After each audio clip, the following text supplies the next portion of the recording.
Tandem Nomads episode 89.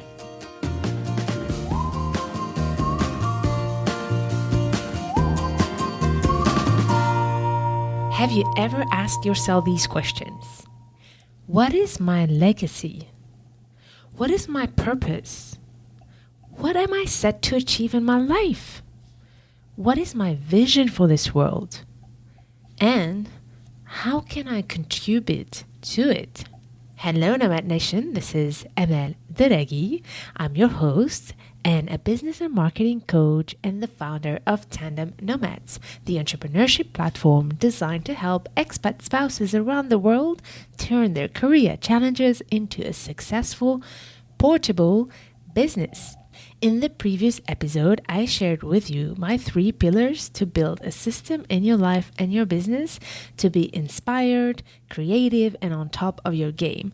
I shared with you the importance to be inspired and to also make sure to absorb all the amazing stories around us that can really help us be creative in our own business. So that's why in this episode, I brought to you one of the most inspiring stories I've ever heard related to expat spouses building amazing projects.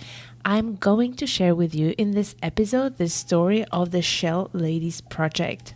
And I must say that although in Tandem Nomads we're very much focused in helping expat partners build a profitable business, I do think that non-profit projects can be as important as profitable businesses, especially if they grow enough to really make an impact and to be able to create jobs and make a difference in this world. So we can get inspiration out of non-profit projects, and this is why I brought to you this story.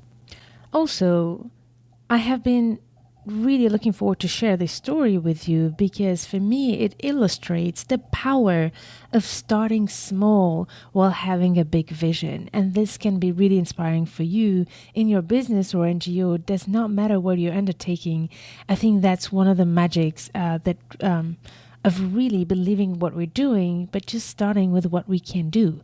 And I want to show you how this was possible here with this story to turn a simple idea into a worldwide legacy for all of us, and especially us global nomads and global citizens. So our guest today is Sarah Bringers-Familia, and she works at the Expat Archive Center. She knows so much about how this legacy has been created. I met Sarah when I was at the FIGT conference, and I attended to one of her presentations and just was blown away by the story behind the center, and I really wanted to bring it to you. So Sarah, thank you for being here, and are you ready for the ride?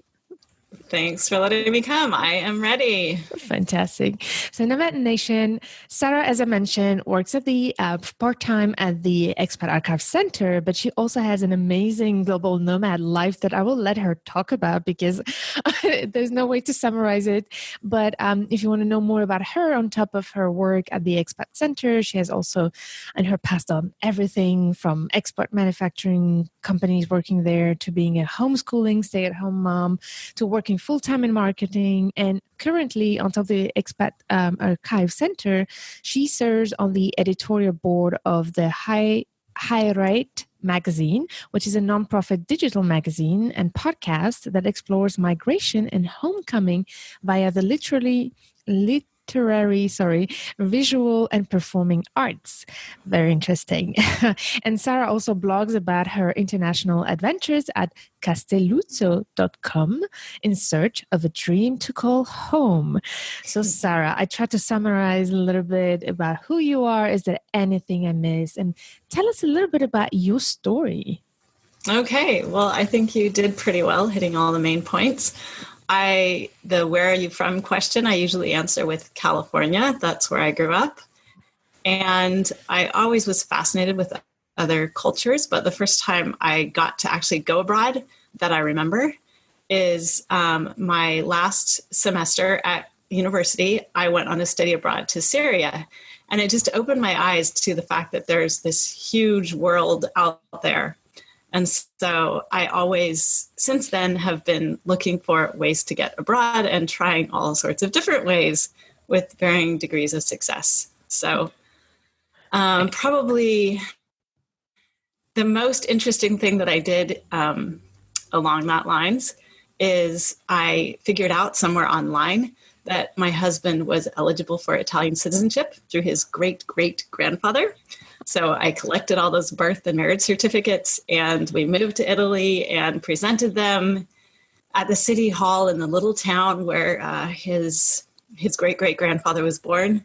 And eventually, after much red tape and crying and working hard, we were able to get him Italian citizenship, which was important to me because I really wanted to live in Europe.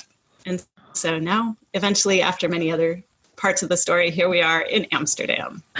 This is amazing. This is really amazing. I've never heard of such a story where you intentionally try to find a link to get a visa or find a way to live where you want to live. That's the most creative ever story I've ever heard. Let's deep dive. What is the Archive Center? Of course.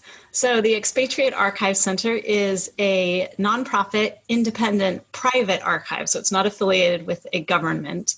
And what we do is we collect the life stories of expatriates from around the world, and we make them available for academic research. And those life stories come in the form of letters, diaries, photographs, video, anything that records this experience of being abroad in a country that's not your own.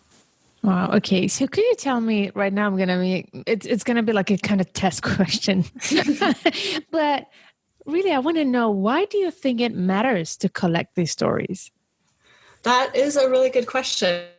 I think to me, it's partly that expats and these other people who are globally mobile fall through the cracks in a way. They'll have part of their story in one archive in one country and then part in another, but there's nowhere that really pulls it all together, and they fall through the cracks in a way.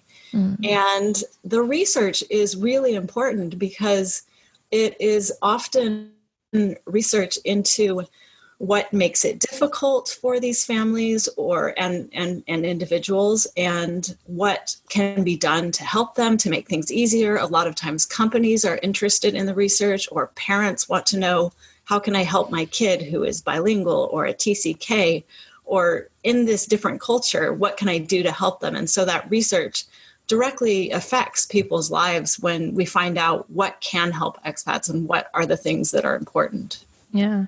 So before the point of today's episode is really sharing the story of the founders of the Expatriate Archive Center. But I want to really make sure that we understand the power of this place before we get into it and be able to call it the legacy. And one of the things I found is also, first of all, to have a place that is somehow home for us, these global nomads, a place that recognizes the history of this so-called tribe. But also, like you said, it's a place that researchers and people who actually study the field of being a global nomad to bring tools and guidance and do research and can go there and find the data they need and the information they need and the stories they need. So do you agree with that? Yeah, I think that's definitely true, that it's a place where expats and other global nomads are given their rightful place in history. Yeah, definitely. I love that. Their rightful place in history. That's the thing, is that we exist as a community somehow, even if you don't know each other. Exactly. Yeah. So let's deep dive then into how it started. How did this start, and who are the founders of the Expatriate Archive Center? Okay, it is just a lovely story. So it begins back in the early 1990s. There was the Shell company, the oil and gas giant, is located in The Hague. And there was a group of so-called Shell wives who were, of course, the spouses of Shell employees. And Shell was actually preparing for its 100th anniversary. And they were doing all of these preparations for a celebration and to commemorate all of the milestones that the company had passed. But some of the wives of the workers thought, you know what, they're not doing anything to recognize the contributions that we have made and all of the support that we have given to our spouses as they have been posted all over the world in all of these remote places, and all of the sacrifices that we have made also to make this work go forward. And since the company wasn't doing anything to commemorate that, they thought, well, you know what, we're going to take matters into our own hands. And they went through a few different ideas, including making a statue to a shell wife. But in the end, they thought that the thing that would be the most meaningful would be to collect stories of women like them. And so they sent out a call to shell wives all over the world. And Shell was at that time in over 80 countries. And they thought, well, we hope we get back at least some response. But they were overwhelmed by this extremely positive response that they got back. They got so many stories, and they compiled them all into a book that they called Life on the Move, and they published this book. And again, the reception to the book was just amazing. It was published in 1993, and so this was pre-internet, and it was harder for people back at that time to really connect with other people who they felt like shared their story. And so they got this book and they thought, wow, somebody understands me. Somebody has been through this same type of experience that I have. Not just one person, but many, many people.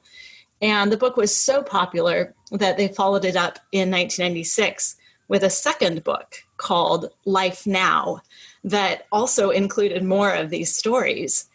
And by this time, they had amassed quite a collection of stories from expat wives abroad. And they didn't want to just throw them out. They felt like it was valuable. And by this time, also, another shell wife had joined their little group, and she was actually a social historian. And she said, you know what, these documents have meaning and interest not only for those of us who are expat wives, but also for researchers who would be interested in the social history of expat life. And so with this new understanding of the larger importance of what they had been doing, they decided that they would start an archive. And that's basically the nugget of the archive, the first beginnings of it. Wow, what a story. So Nomad Nation, one thing that I want to take away from just this introduction of what it is that these ladies did not intend to create initially the Expatriate Archive Center. Everything started from really believing in something important and wanting to fill a void that they felt needed to be filled. And I think that's what most of legacies start. Most of big projects, important, impactful initiatives start is when you see a problem, you see a void, and just wholeheartedly take it in your hands and do something about it, and start with as little as you can or as big as you can, whatever you can do, just start with something. And this is the most amazing. They just reached out to the ladies, all the spouses of the shell company, and told them to share their stories and just compile them in a book.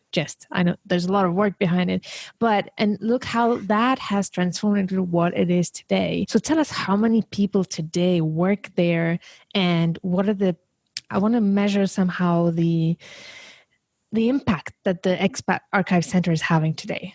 Okay, that is a really good question. In the beginning, all it was really was a suitcase. So they kept all of these documents in this old suitcase that Judy Moody Stewart, one of the founders, had carried with her all around the world. And when at first they were kind of a part of Shell. So they belonged to the organization in Shell Outpost that supports expat families. But at some point, they believed that they needed to be independent because the stories belonged not to Shell, but to the families, to the people who had lived them and written them. And so that was when they became independent. And at that time, they had, I think, just a director and an archivist. That was it. And now we have 4 employees. We have a director, an archivist, and me. I'm the PR manager. and an office manager. But then we also have anywhere at any given time from 10 to 15 volunteers. And those volunteers are really the heart of our organization. They're the ones who do the majority of the actual work of processing the archival collections and everything else that needs to be done at the archive. And without them, we really couldn't function. So, and a lot of those volunteers are also expat spouses. And it becomes, in a very real way, kind of a community. And as you mentioned before, it's almost like a little home away from home. It's a home for the documents, but it's also a place where people come together and can share and be with other people who have had the same type of experience, and also gain some experience and something for their CV as they move forward as well. Yeah, that's a good point. And that's exactly the what I wanted to know is like, what impact did it really make in people's life to have this expatriate archive center, and on top to have a place and a home for all our belongings that we don't know what to do with, and also with, you know, leaving a trace of the history we had. On top of it, it has created jobs, and it has created places where people can start having experience and using it for their resume. So the impact is quite big. Well, and I would like also to just share, if I may, a quote from Judy Moody Stewart, just in her own words, why the archive and what it meant to her. Mm-hmm. And she said, "We just want to be recognized. What we've put into maintaining the family to actually supporting the worker for the benefit of the company. If you are supporting someone who isn't happy, that really is a challenge. And as expatriates who've lived abroad, one is aware of women who've been doing that. And you think, what a contribution." And it's a sort of sisterhood. And I love that, what she says at the end, that it's a sort of sisterhood, because that's what I and a lot of the other expats who work at the archive feel when we read these stories. It could be a story from 50 years ago or 70 years ago, but the experiences are so common. There's something that we can really relate to. And this experience of living abroad and everything being new and having to figure it out all from scratch, all of those things that happen to you, they're not just a 21st century phenomenon. This is something that you can really relate to when you read in the archive. Definitely. And thank you for sharing that powerful quote. It's just amazing. So I'll make sure to write it somewhere and leave it on the show note of this episode. So this is so powerful. So can you tell us more now about the three ladies that founded the Expat Archive Center, who they are and what they're doing today? Okay. Yes. Judy Moody Stewart is English, and she traveled the world with her husband. He actually was the CEO of Shell at the time that she formed the Expatriate Archive Center, and they lived all over the world. And so she's quite elderly, but she is still just involved in a lot of wonderful humanitarian projects, and she's also still the most active with the archive. She comes to all the board meetings, and whenever we have an activity or an event, she comes and supports us. And she's just always there to be kind of a sounding board or to share. In fact, most recently, we are working on a project called Saudade, which is this art project at the archive. And we needed some photographs of our old suitcase, the suitcase that they used to keep the material in. And we asked her, and she sent us these amazing photos of this road trip that she and her family took across the Sahara Desert. And there's the suitcase lashed to the top of their four-wheel drive vehicle. Mm-hmm. So she still feels like very much a part of the archive. And then Dewey White is American, and she is a social historian. And she's still... That's what she still does for work. She's back repatriated in the United States and still doing that. And then Glenda Lewin is in Australia, and she was always very much the connector of the archive, the one who put people together in the right way and brought people in who could be influential. And she also is involved in many humanitarian projects now. So all three of the Shell the Shell Ladies Project is what they called themselves in the beginning. So all three of them are quite a bit older now, but they're all just very involved in a range of causes. This is fabulous. And what I love also here I've tried to extract as many learning lessons from this experience for Nomad Nation. And one of the things that I noticed from what you've been saying about these three ladies is that they each put in their special talents and skills to make this happen. The first one used her I guess, talent to initiate project and use the fact that she was the wife of the CEO to be able to do it, I guess, and have the support of Shell. The second one was a historian, so she had the knowledge of how it works to collect stories and keep traces and archive things. And the third one was a great networker, and she used it for the benefit of this Shell Ladies project. So I think that's another learning lesson that I would extract from what you've said. I hope we'll have the chance to connect with these three ladies one time. So, but I'm really happy that you're here to represent them. So this is really fantastic. So could you please now share with us maybe step by step what has made this possible, this growth? What are the major milestones and how did it come to where it is now? Okay. Yes, definitely. So back when they decided to officially turn it into an archive, they were able to secure a financial, an endowment from Shell. And so that endowment, and then also Judy Moody Stewart and her husband made the decision to donate their residence in The Hague to the Expatriate Archive Center. And so it's this beautiful old, you've been there. Wow. It's this beautiful old building in the center of The Hague. And we occupy as the archive, the bottom floor, and then the upper floors we rent out, and that provides some operating income for the archive. And so between interest on the endowment and that rent, that takes care of the day-to-day running expenses. We still have quite a small budget. We have to watch our spending, which of course we always do, but that allows us to continue. And then when we do have projects that we're doing that are kind of outside the everyday running costs, then we either apply for grants. We are a nonprofit, so we can apply for grants or funds, things like that. And also we have sought corporate sponsorships, or The Hague, the city of The Hague has also helped out with some of our projects. So just based on what projects we're doing, we go out to seek that funding. Yeah. So could we go a little bit backwards in when there was the books out and then they realized that we should archive, like make this an official archive? How did that transition happen? Do you know besides getting the funds from Shell, practically what actions did they start with? I think it was a very organic process. Mm-hmm. So because in the beginning, none of them were archivists, and they didn't really know how an archive was run. They just knew that they wanted to have one.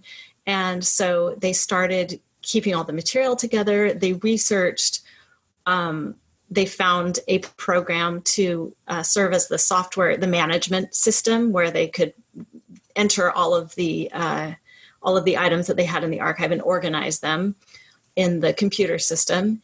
And they really just kind of learned by doing. They had help from other Shell wives who were interested in the project and who wanted to help. And really they just, they reached out to who they could that was in their network. They all had fairly extensive networks, and they were able to just pull things together. And even when they didn't know how to do something, they just figured it out as they went along. Wow. And also it's amazing that learning on the field, that's for sure the best way to just do it. Yes. And the generosity also. I mean, it's quite amazing that they donated their home.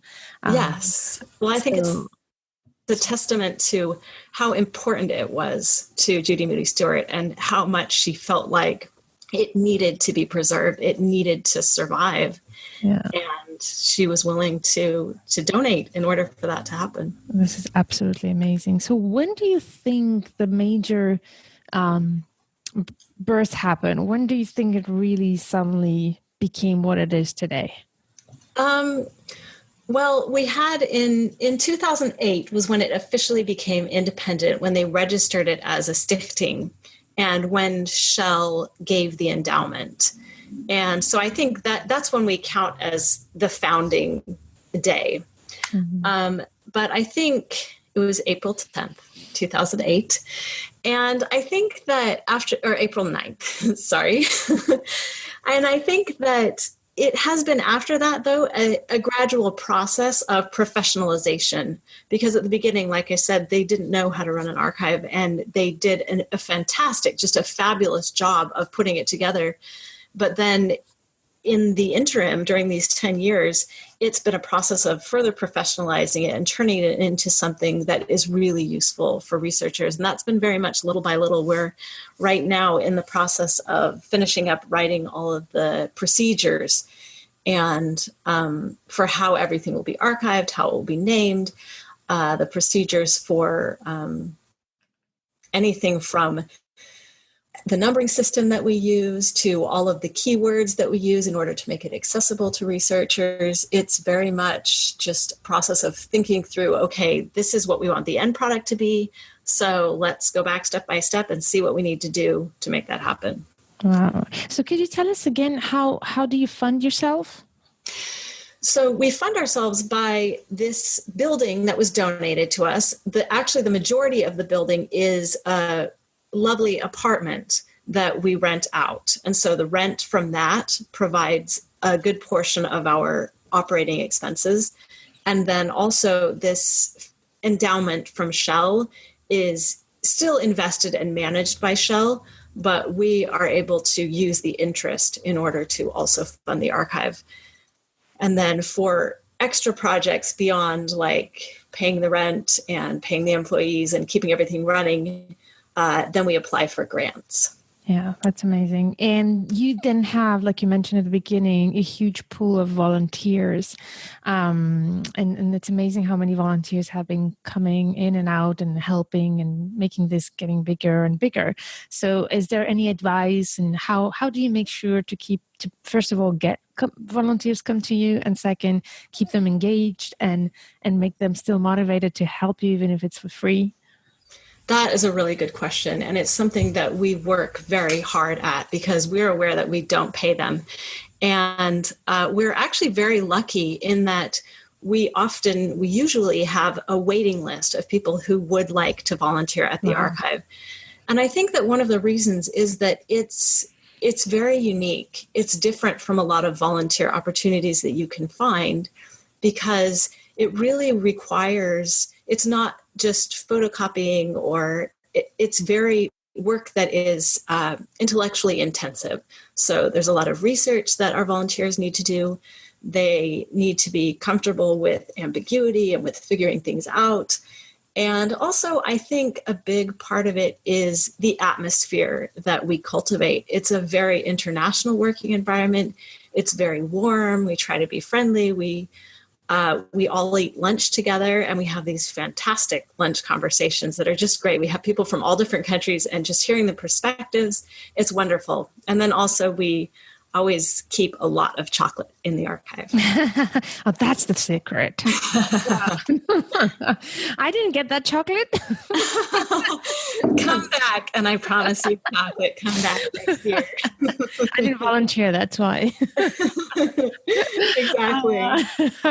Another thing that we do, we pay them in chocolate, and we also organize regular I don't want to say field trips, but regular tours of places in The Hague and in the surrounding areas. So our last tour we went to the library of the Peace Palace, which is in The Hague. So that's another kind of little perk that we can offer also to our volunteers. Yeah, that's amazing. So I think, first of all, if I have to, again, try to take some wisdom from out of this, I think the first thing is to start, I guess, with a mission statement of what you're doing. And when it's powerful, Nomad Nation, usually people want to help. And when it's meaningful, people want to help most of the time. You just sometimes need to ask. And in your case, you don't need to ask anymore here because you have a waiting list, because people know already where it is. But then really cherish and nourish that community of volunteers, take care of them and make sure that they know that they're appreciated. And that's very important. Most people actually feel more appreciated with gesture than money. So that's really important. And I think it's going to be interesting to know how you process. I remember you explained it so well. How does the expat center works, and what is your work process? You have like a methodology to archive things, and maybe you can tell us about that. But also the different roles of who that each key players have in this system you have of archiving. Yeah, of course. So it's actually quite complex to archive something. Often we'll get we call it a donation. So someone will donate material, and sometimes it's their own material, like their own diaries and letters. But often it might be from a parent who has retired or gone into care or passed away, or a grandparent. And so sometimes when people donate material to the archive, they don't even know what it is. So the first step is really just to take out the materials, spread it out, and decide, look at what it is, really understand what types of documents. Is it mostly letters? Is it a lot about whatever the person's job was? Does it talk about children? What is in the material? And then, of course, also to make sure that it's not going to deteriorate. So we take out any staples, we make sure there's no mildew, just basically, and put it into our archival boxes and folders that are acid-free. And that's the first step. And then it can sit in those for a while if there's not time right then to process it further. But it's safe. It's not going to deteriorate. And then when its turn comes to be further cataloged, then we go ahead and start making a list of everything that's there. We make descriptions. We figure out if there's some kind of structure to the collection that the person who made it, maybe they put it in chronological order or order by country. I'm going to interrupt you just one second, because it's really interesting. I think it will help to project if you could give an example of a donation, a type of object, or to illustrate, because that's really interesting. Yeah, of course. So some of the collections are huge, some are small. So it could be as small as maybe 2 letters that someone wrote to an expat, or that an expat wrote home. Or in the case of, I just am in the process of donating my collection to the archive. Mm-hmm. So I have everything from emails that I printed out way back in the day when emails were kind of new, and several diaries. I have a lot of letters that I sent back and forth. And I have some like brochures from places that I visited, or tickets to events that I went to, or even like train tickets, plane tickets. It can be really, and of course, photographs. I also donated my blog. We do collect blogs as well. And so it's really, and even some video. I donated a video that my husband's family made when he was a kid and they lived in Indonesia. So it's like a trip to the wild animal park and their pet monkeys.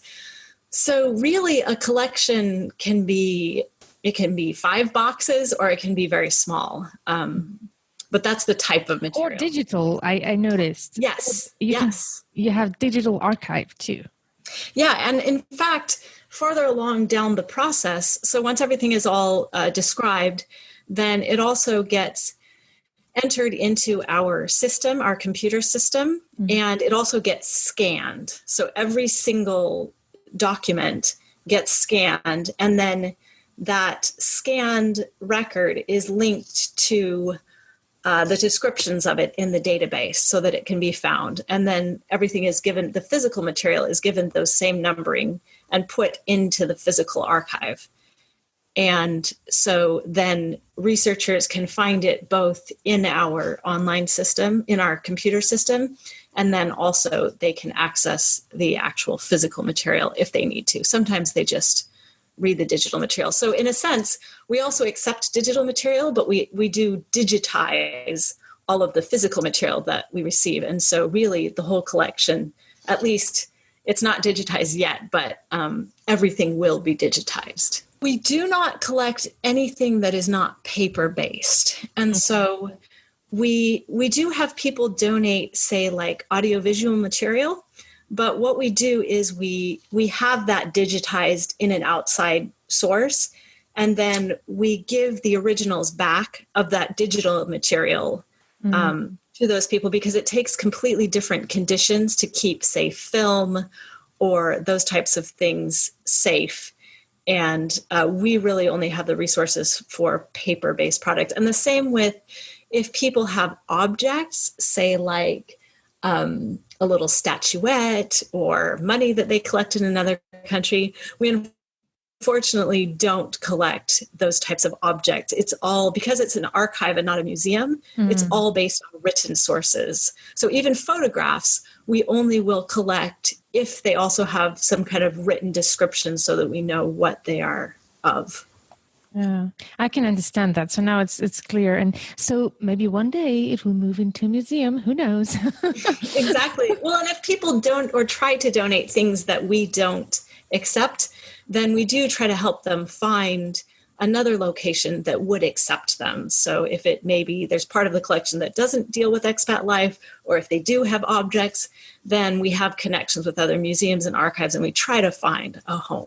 Wow, for them. This is amazing. So how I mean, the house is big and nice, but did you ever think of what if one day you just run out of space? Yes. In fact, we already are running out of space, which is in some ways a wonderful problem to have. Yeah. So back when the house was donated, we had an archival room built into it. So it's kind of like a bunker.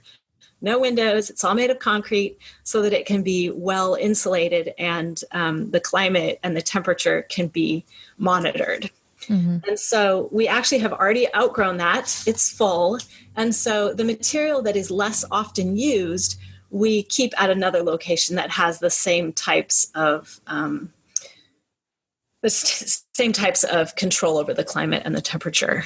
Okay, so you have another another rent to pay to make sure. Yes, exactly, exactly. And I think eventually we hope that we'll be able to move into a larger space. But at this point, our endowment and the money that we have to run on an everyday basis doesn't allow us to expand in that way. So we have to try to expand how we can make do in our space. So Nomad Nation, if you can hear of anybody who might have interest in helping out, I think yes, please. I think we should really support it if there's any way to support it, because this is a huge, I really believe, legacy that we're leaving for what is the lifestyle of so many people, and that makes it a nation by itself, I find. So that is not really considered as, and I think there's an amazing beauty in the stories that have been shared to show how our world is connected. And I think that's what made me really get emotionally attached to what you do, is to the stories that you shared during that meeting that just shared that it's just one big world that we live in, and the expats are the connectors between cultures, and they actually, when moving to a country to another, take pictures and keep records. They're just showing, other aspects of the world that we might not know about. So I think that's also something that I think it's really important. Yeah, for sure. I would like to know if anyone wants to donate something. You already explained what you take, but how does it work if somebody wants to contribute to the center? What we start with is just finding out from you what it is that you want to donate, to make sure that it does fall within our guidelines of what we do accept.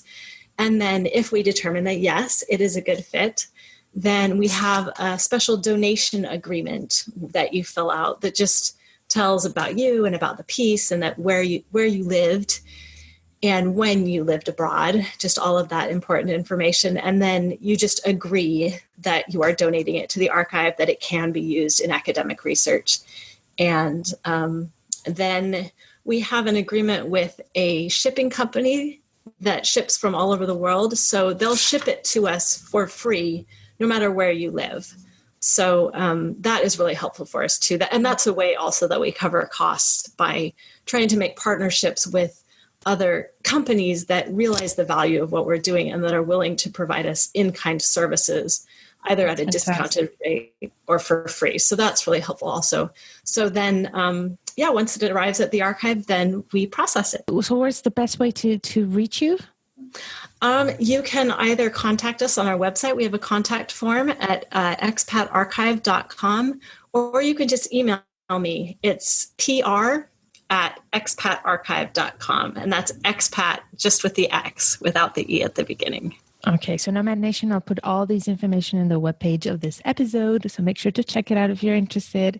And Sarah, do you have anything you would like to add regarding this amazing legacy that's been created, and what would be your insight about that? Well, I would like to read one more quote from Judy Moody Stewart, because I think she really sums up partially the importance of the archive and what we collect. And she says, "What we are chronicling with this are the roots of globalization, because we, our families, are the people who made it possible." And I like to think of that being the legacy of the archive, this idea that we are all connected as citizens of planet Earth. And sometimes we feel very closed off. I think people feel very closed off in their own little community or their own little country, and they don't look wider. But we as expats and as global nomads are the ones who are kind of bridges, who move around, who can tell people that, no, we're all the same. We all love, we all want the same things for our families. We all are trying to fulfill our dreams, and hopefully we can all live in peace. And I think that's something that we know intuitively as expats and that we can share with the world. Yeah, it's amazing. Really amazing. And I love in what you said, there's two things that I want to highlight. The quote is amazing. And that's, I don't say it as beautifully, but I always, every time I have to speak or anything, said that the globalization as we know it today would never happen without all these spouses who gave up their own dreams and their own careers to be able to support these companies' plans and sending their employees abroad. So those employees would never go if their families wouldn't follow. So that's the first thing. So I think we do not realize the impact that the spouses had in the globalization and expansion of so many businesses.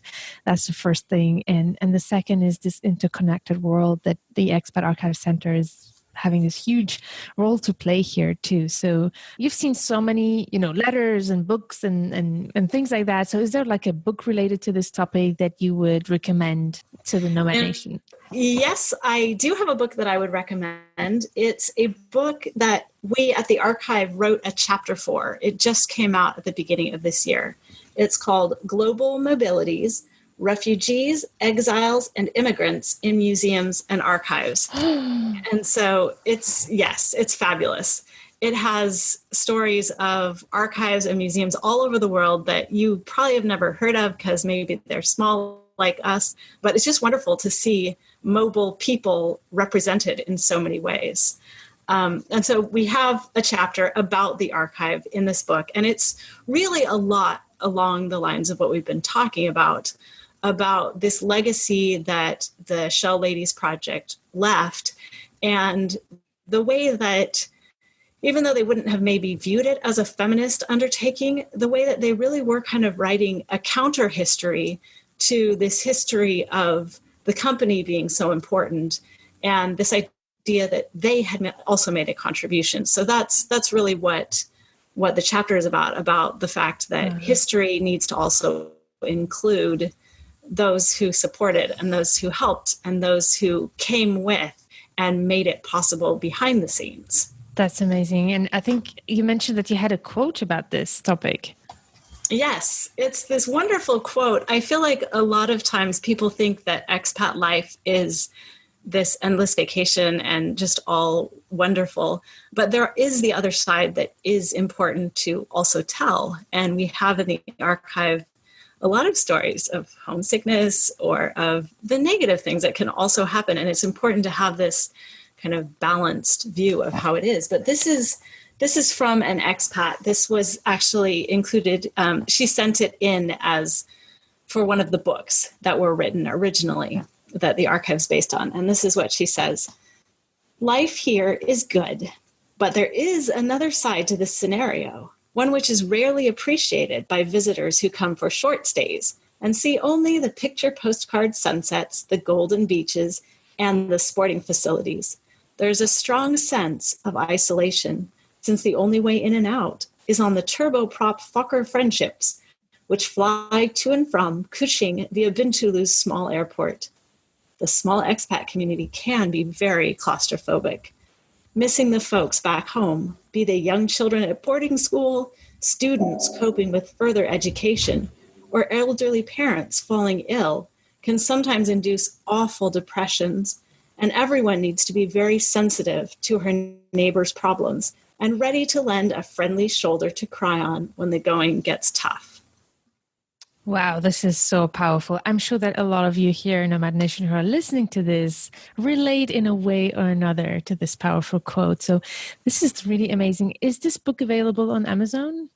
It is. It is. Okay. It is an academic book, so it's a little expensive, but it is worth every penny. Okay, very good. So I'll put it on the show note page of this episode. And Sarah, when you read this and you tell the story, it makes me think of your story and your own story and the fact that you have your own blog and what you do on the side in the magazine. So could you tell us more about your blog and that magazine briefly, and what is it? Yeah, of course. My blog is just my personal blog. It's castelluzzo.com, and I started it way back when I was so frustrated with getting my husband Italian citizenship, and we were going to government offices every single day, and I could barely speak Italian, and I was having to eat gelato after every time just to keep myself together. So anyway, but it chronicles the whole story of everywhere I've lived. But the Hiraeth magazine is a newer project. We started it last year. I and a group of other globally mobile people here in Amsterdam. And what it is a digital magazine. It's nonprofit. And it's all about telling stories. The story of migration, the story of finding home, the story of making home.